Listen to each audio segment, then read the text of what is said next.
کوم انسان هم چې داسې کوي نو د هغه روژه ماته ده او هغه روژې قضایي به نیسي او لازم دی په ده باندې د هغې روژې قضایي نیول.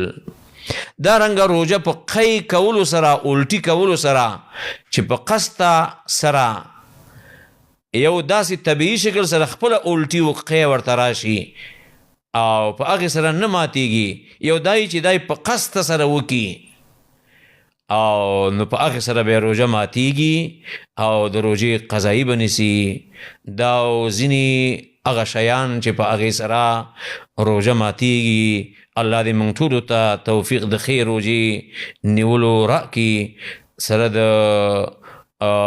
ایمان او اخلاص او اتباع د محمد رسول الله صلی الله علیه و آله وسلم.